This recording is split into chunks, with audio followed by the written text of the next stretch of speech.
Hello everyone, welcome to the Yes Labyrinth.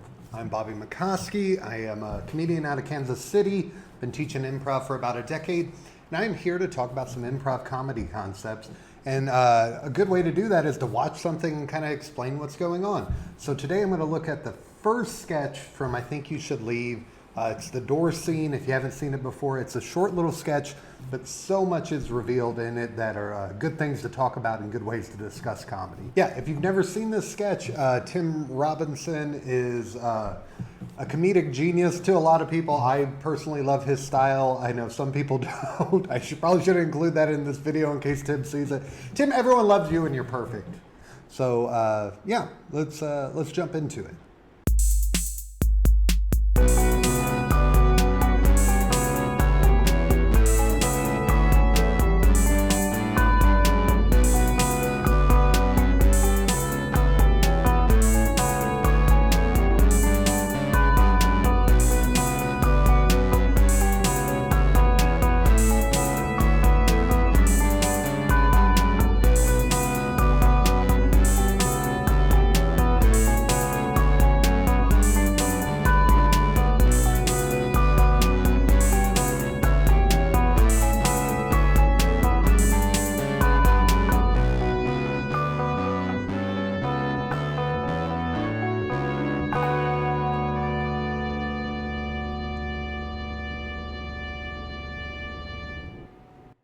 This is the Yes Labyrinth. I'm Bobby McCosky, and I like to explain improv comedy. I like to dissect a frog, therefore killing it. So hopefully this sketch will still be funny to you after I do this.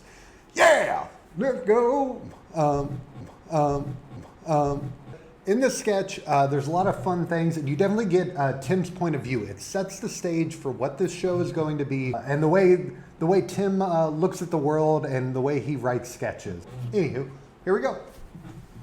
Obviously, I'd love to work for you, and I appreciate you taking the time to meet with me. I feel good about it. I hope I didn't do too much talking. No, you were great. You were great. I hope to hear from you soon. We'll be in touch. Really nice meeting you. Nice to meet you as well. All right, that's a good point to pause it at here. So nothing too funny has happened in the scene. There's a little bit of awkwardness because it's a job interview, but this sets up the first concept I want to talk about, which is how to tell a joke in general. There's a setup and there is a punchline. There is what is normal and then something that subverts that expectations.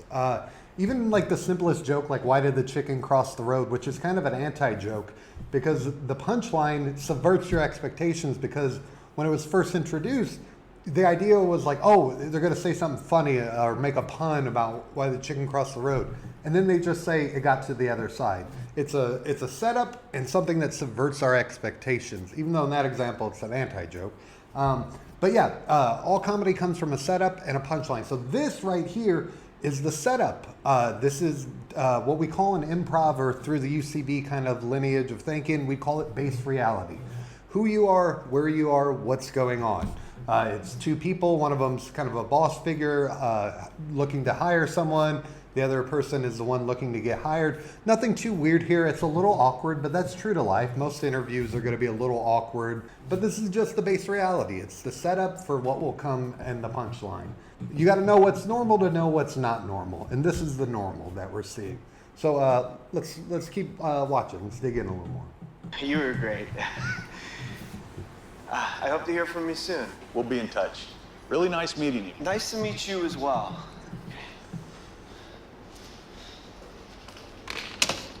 Oh, looks like you pushed. Oh, no, it does both. What? It does both. I was here yesterday. It actually goes both ways. Oh, okay. Okay, see ya. Okay, let's pause it there. So here comes what's subverting our expectations. The door goes both ways is basically the concept here. It subverts our expectations because anyone in this normal situation, they would be like, okay, it goes the other way. No big deal.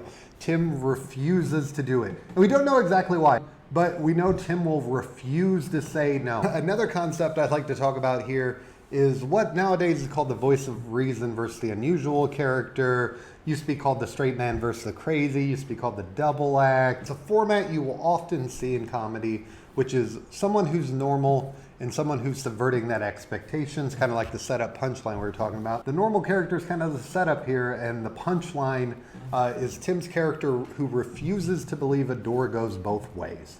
Tim is doing perfectly what an unusual character should do, which is they should not budge an inch. They should not be wishy-washy. In comedy, we don't want to solve problems, we want to exacerbate them. If you solve a problem, the comedic scene is over. If this scene was going on and Tim goes, ugh, no, it goes both ways, and the guy goes, no, it doesn't, and he goes, oh, you're right, it opens. There's kind of the joke, and it's out. Yeah, let's watch a little further.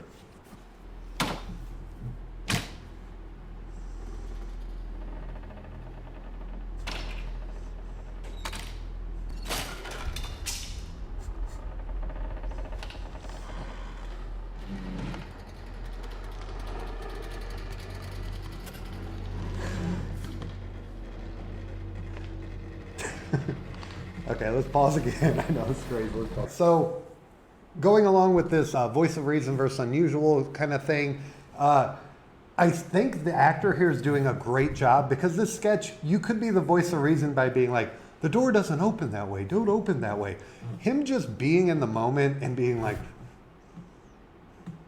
kind of awkward, that seems so real, but it also is still being the voice of reason. He's not treating it as normal. Because if he treats it as normal, then this isn't unusual, and this just happens every day, and there's no comedy there, because there's no tension and relief, no setup and punchline. It's just everything's weird here. We're living in crazy town. But I love this actor because all he does is watch. And that gives you laughs because you can empathize with his character being in that position. I couldn't be an improv coach if I didn't quote like Meisner and stuff. But there is this beautiful Meisner quote I love that is, an ounce of behavior is worth a pound of words. And this actor, he didn't have to say anything in this moment. He just had to sit there and react to Tim's unusualness. Let's finish it off here and see. Okay, so yeah, the door breaks. Still the awkward watching.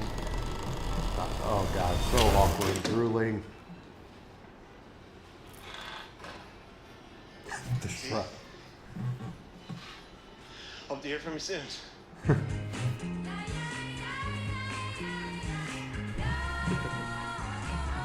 That music is so good. It's usually so upbeat right after the weirdest thing you've ever seen. But yeah, it's just as simple as that, just opening a door the wrong way but refusing to say you're wrong. And I love it too, because the end, it kind of ties it back together, because you almost forget, oh, he was in a job interview like 20 seconds ago.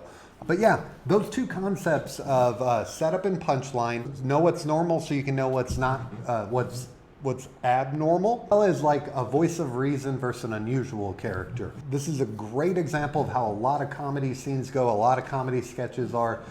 You will see some scenes called Peas in a Pod where both characters are unusual, and you can still get tension by having the people around address that, the weirdness of it. But in general here, this is a great example of what you should do if you're in a scene.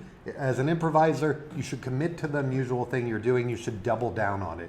We do not solve problems, we exacerbate them. So yeah, that has been my little deep dive into the comedy of this first sketch from I Think You Should Leave. If you want to see more from this channel, don't forget to like, subscribe, leave a comment of like sketches you like and maybe why you like them. So I'm Bobby McCosky. This is the Yes Labyrinth. Make good choices out there. I'll see you. Bye, bye, bye, bye, bye.